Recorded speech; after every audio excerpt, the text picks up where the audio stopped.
I would try and know everything about everything small, and I would find something, and with $1 million you could earn 50% a year. But you have to be in love with the subject. You can't just be in love with the money. When Warren Buffett speaks, the world listens and the markets react. This past weekend was Berkshire Hathaway's annual shareholder meeting, and boy did Warren talk a lot. For over 5 hours, Warren Buffett answered questions ranging from life to finance to investing. And we were there. If you saw on our Discord channel, we actually had a flank presence at the AGM, and that was really, really cool. In this video, we'll cover the best questions that were asked during that 5-hour period. Most people don't have 5 hours to sit and listen to a 93-year-old talk, but we do, so hopefully we can get you some value. Let's turn it over to that gentleman who asked that wonderful question to Mr. Buffett. Towards the end of 2018, you mentioned that you guarantee you could make a 50% annual return if you had to start again with under $1 million. The question is, if tomorrow you woke up in the body of your body. 20-year-old American. Your body. But that's fine. And your name was now Warren a la carte. And you had some money to invest on a full-time basis. What method or methods would you use to achieve that return? Would it involve flipping through 20,000 pages of Moody's manual or similar publications? Yep. Or finding, to find cigarettes?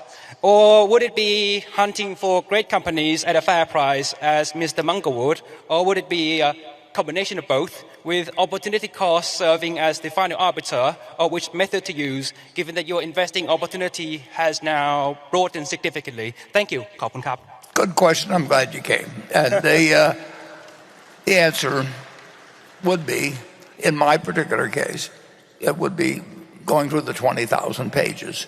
And since we were talking about railroads, I went through the Moody's Transportation Manual a couple of times. That was 1,500 or 2,000 pages, or probably 1,500 pages. And I found all kinds of interesting things when I was 50 or when I was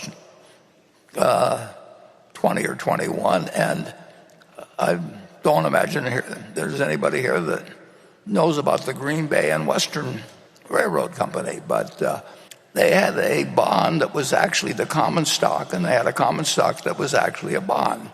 And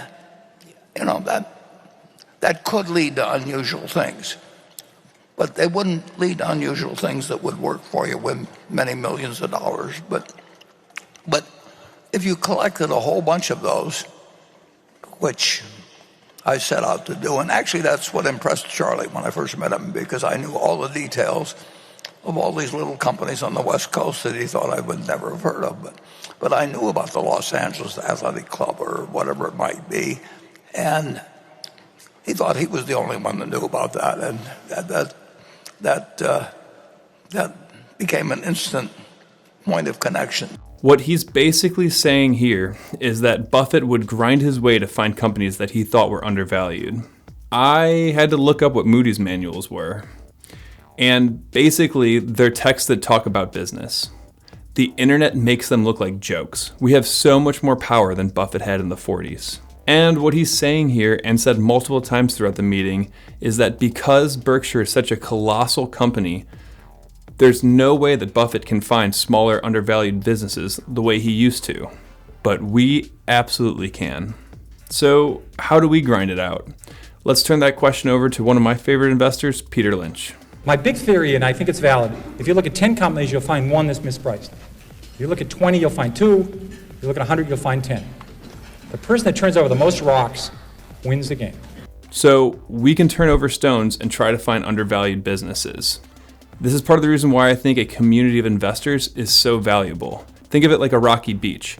If we have multiple people turning over those stones, and when they find something, telling the rest of the community that they may have found something, that could be real value. That could help us identify things. And if we take the locker room out of it and apply more Buffett-style investing, I think there's a tremendous amount of opportunity there. Warren Buffett goes on to a second part. To answer your question, I don't know what the equivalent of Moody's manuals or anything would be now, but I would try and know everything about everything small, and I would find something, and with $1 million you could earn 50% a year. But you have to be in love with the subject. You can't just be in love with the money. You really got to just find it like essentially like, people find other things in other fields because they just love looking for it.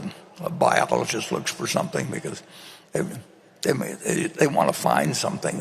You find out what your brain is really suited for, and then you just pound the hell out of it from that point. And that's what I would be doing if I had a small amount of money and I wanted to make 50% a year. But I also wanted to just play the game. And you can't do it if you don't find the game of interest, whether it's bridge or whatever it may be, chess, or in this case, finding securities that are undervalued.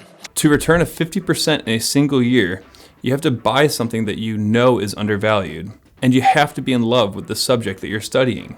This is why Circle of Competence is so important. For me, I love technology, and most of my private investments are tech-based. I have no problem listening to tech companies' earnings calls, or reading annual reports, or talking to friends about the stock, because I'm genuinely interested by the industry. Okay, let's move on to another interesting moment at Berkshire.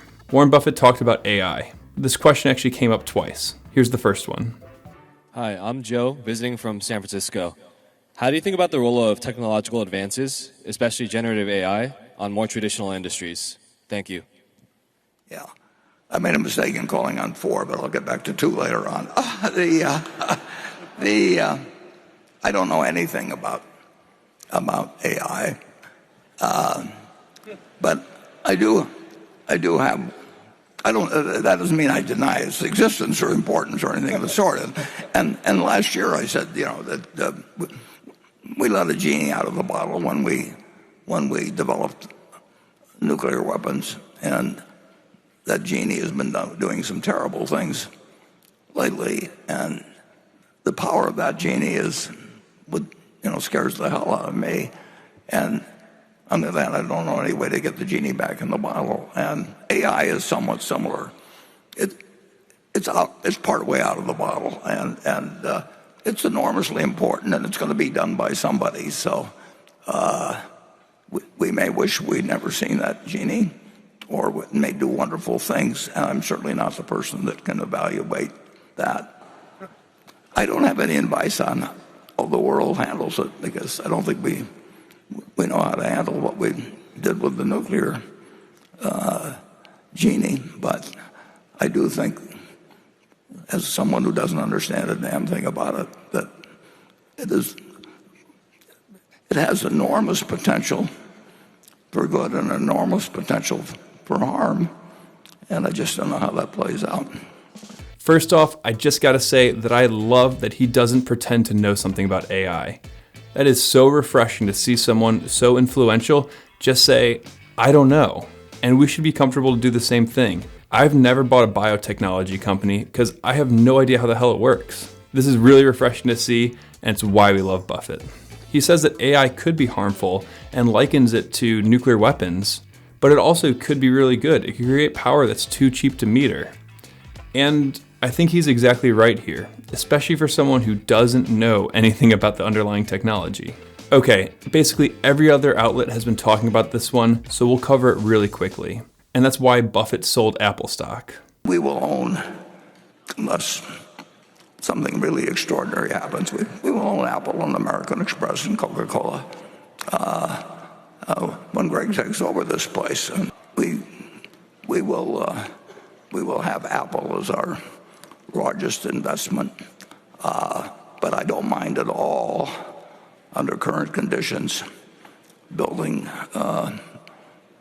the cash position. I think when I look at the alternative of what's available in the equity markets, and I look at the composition of what's going on in the world, we find it quite attractive. So the next time you see a bunch of channels fear-mongering you into thinking that Berkshire and Warren are completely out of Apple, you should just remember he's trimming his position. This is relatively normal, and I wouldn't buy or sell off of that data point alone. While in the same breath of answering that question on why he sold, he also started talking about paying taxes and how he believes that the corporate tax rate should go up. Could be a result of covering some tax expenses. All right, you knew it was coming. Here's some just general investing advice from the man. But in terms of deploying your money, we always look at every stock as a business, and we have no attempt made to predict markets. We have no attempt made to pick stocks. I went through many years doing the wrong thing.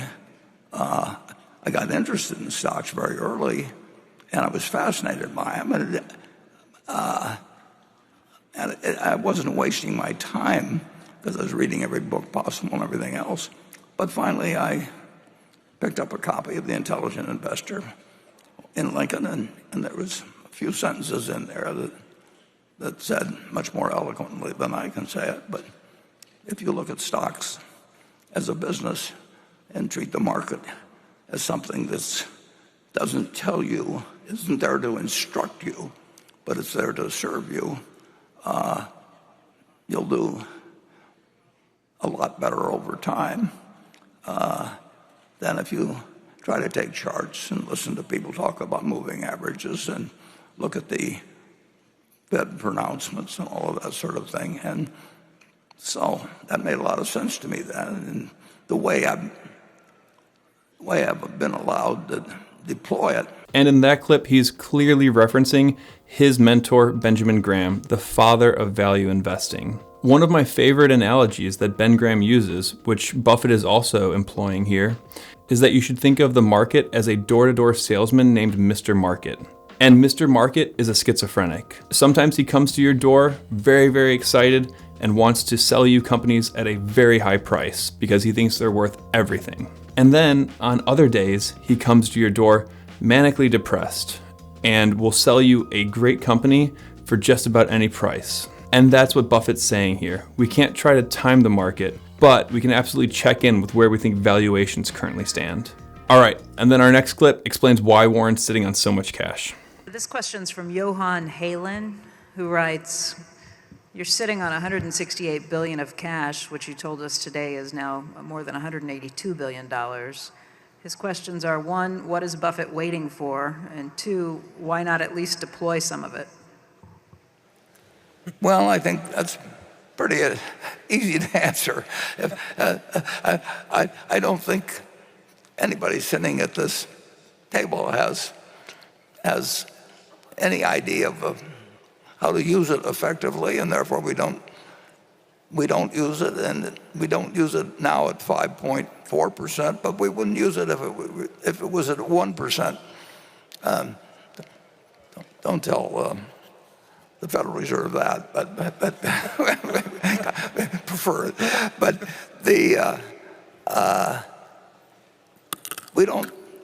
we only swing at pitches we like, and if anybody tried to swing at every pitch or felt that because they hadn't swung at a pitch for the last two pitches, they ought to swing at the third one or something like that.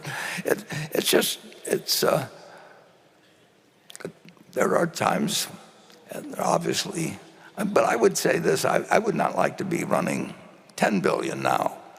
10 million, I think Charlie or I could earn high returns on, because I think there are just a few things that happen on a very small scale. But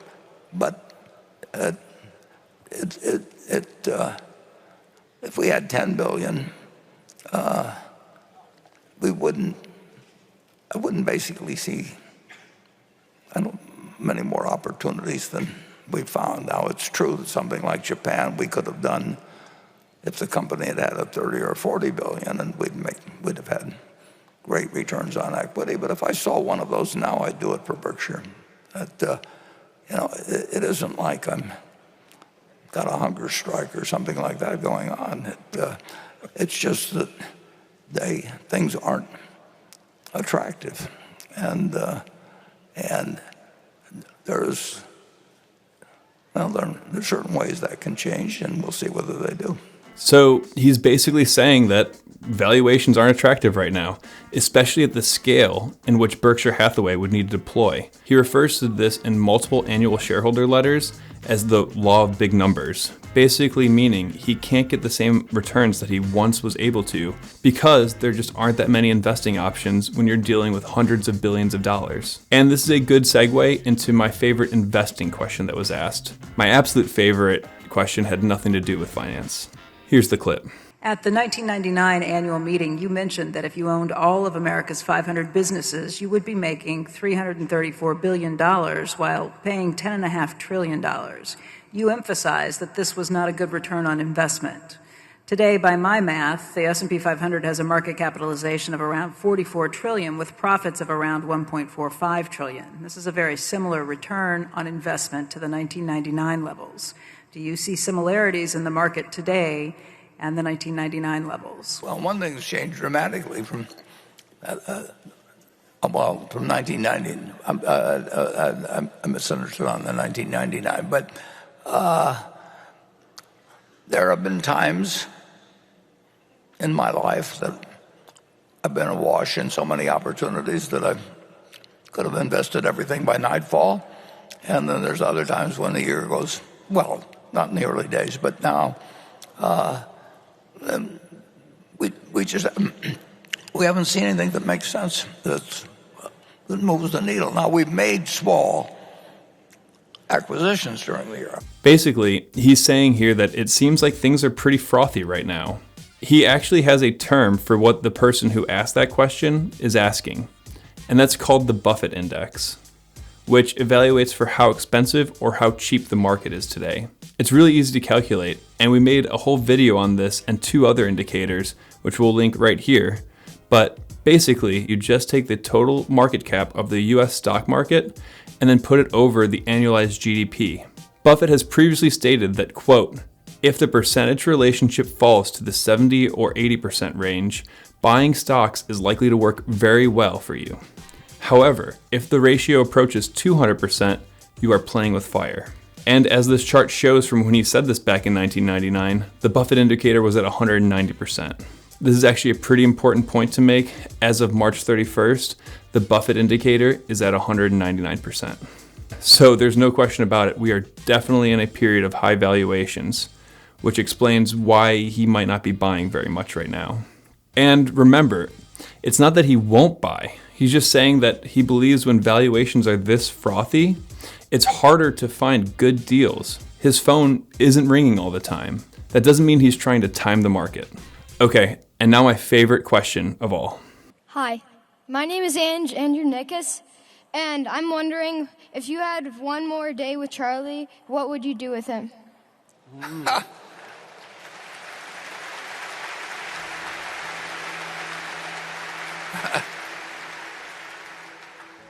Well, it's kind of interesting because, in effect, I did have one more day. I mean, it wasn't a full day or anything, but he, we always lived in a way where we were happy with what we were doing every day. I mean, Charlie liked learning. He liked, as I mentioned in the movie, he liked a wide variety of things. So he was much broader than I was. But I didn't have any great desire to be as broad as he was, and he didn't have any great desire to be as narrow as I. But we had a lot of fun doing anything. And, we played golf together, we played tennis together, we did everything together. And this you may find kind of interesting. We had as much fun, perhaps even more to some extent, with things that failed, because then we really had to work our way out of them. And in a sense, there's more fun having somebody that's your partner in digging your way out of a foxhole than there is just sitting there and watching an idea that you got 10 years ago just continually produced more and more profit. So it wasn't, you know, he really fooled me though. He went to 99.9 years. I mean, if you had picked two guys, you know, he publicly said he never did a day of exercise except where it was required when he was in the Army. So he never did a day of voluntary exercise. He never thought about what he ate. You know,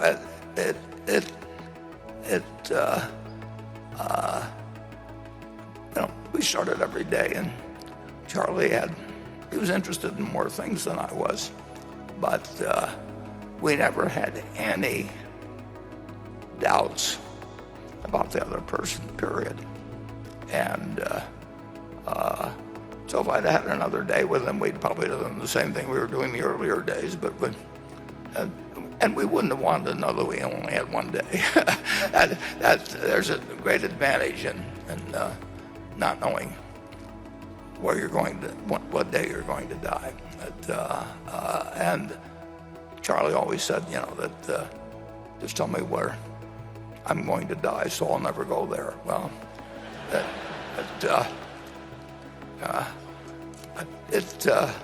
the truth is, you know, he went everywhere with his mind, and therefore he was not only interested in the world at 99, but the world was interested in him.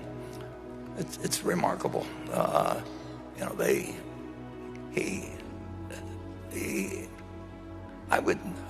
I told him toward in the last few years, I'd never seen anybody that was peaking, you know, at 99 and where the world wanted to come and see him.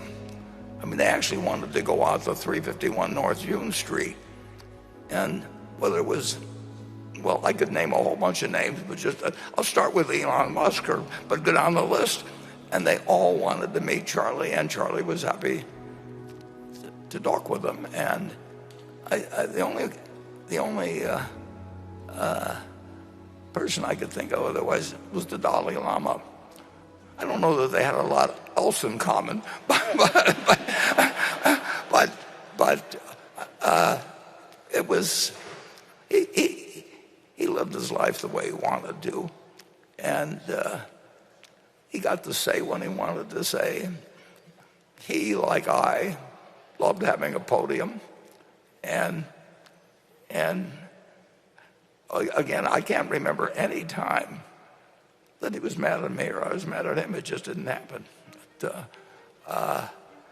And calling him was fun back when long distance rates were high, and we didn't talk as often as the years in recent years as we used to be on daily for long periods, and we did keep learning, and we liked learning together. But you know, when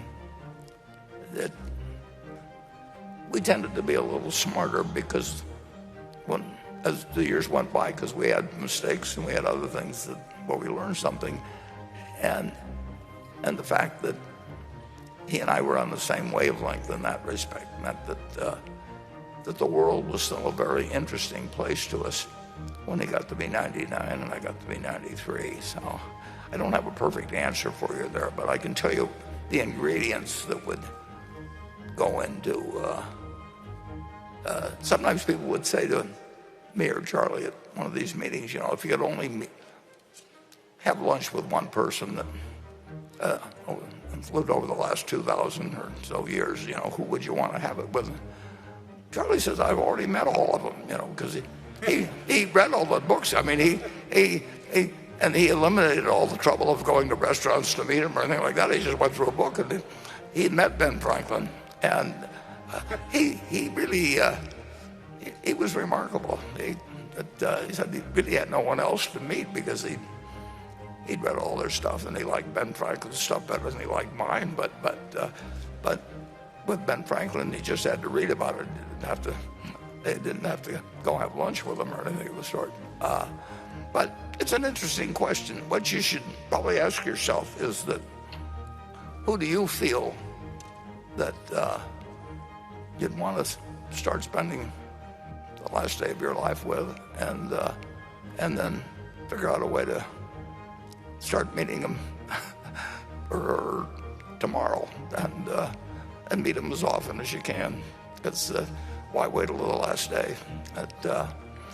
And don't bother with the others.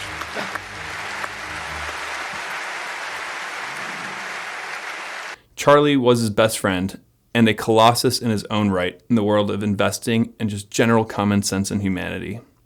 Rest in peace, Charlie. We missed you at the meeting. That's all for this video. I was planning on going into some market updates, but honestly, with how comprehensive Buffett's questions were, I feel like he gave us a pretty good standing of where we are today. If you have any questions or comments for anything that was said in this video, please check out our Discord. There'll be a link to it in the description, and that's where you can connect with us firsthand. We'll see you next time. 1, 2, 3. Heisenberg. Jesse. All right. I'm going to call my partner and have him draw up the papers. Wait a minute. Did you just put that piece of brittle back in the batch? That's right there. Contaminated the whole thing.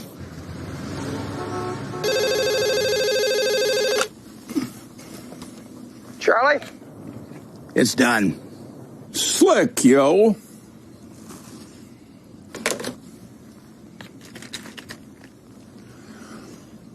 Brittle, bitches.